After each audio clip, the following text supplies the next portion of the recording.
প্রিয় দর্শক, বাংলাদেশ জামায়াতে ইসলামীর মহামান্য আমির ডাক্তার শফিকুর রহমান একজন ইসলামী দলের লিডার, যাকে এবং যার দলকে এদেশের হাজার হাজার ইসলামপ্রিয় তৌহিদি জনতারা ফলো করে থাকে।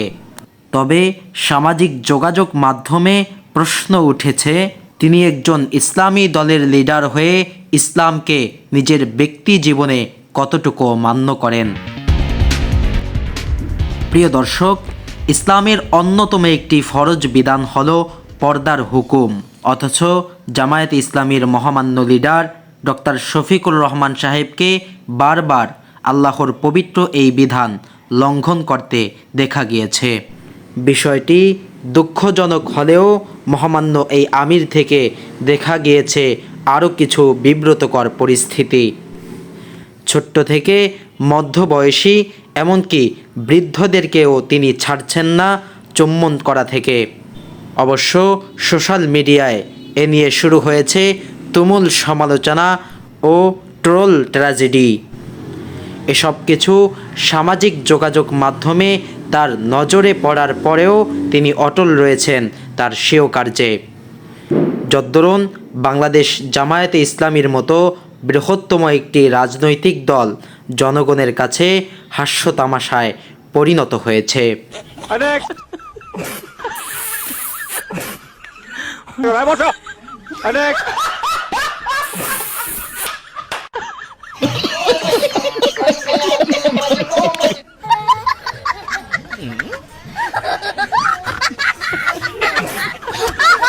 खत्म,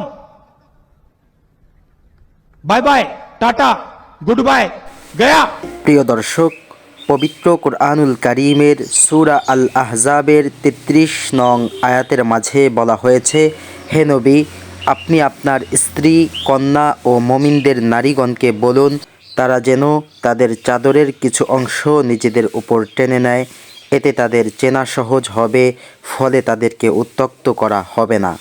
সূরা আন-নূরের ২৪ থেকে ৩০ নং আয়াতের মাঝে বলা হয়েছে, নারীদের পাশাপাশি এই আয়াতে পুরুষদেরও দৃষ্টি সংযত রাখার এবং লজ্জাস্থান হেফাজত করার নির্দেশ দেওয়া হয়েছে। তবে সে ঐশী গ্রন্থ আল কোরআনের ফরজ বিধান লঙ্ঘন করেই ইসলামী দলের আমির হয়েছেন ডাক্তার শফিকুর রহমান।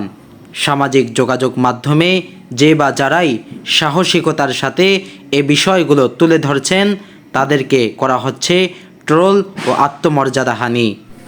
তবে কি ইসলামের নাম ব্যবহার করে রাজনৈতিক অঙ্গনে এভাবেই ইসলামকে অপমানিত করা হবে, নাকি তুমুল সমালোচনার মুখে থেমে যেতে পারে অপরিণামদর্শী এই কর্মকাণ্ডগুলো?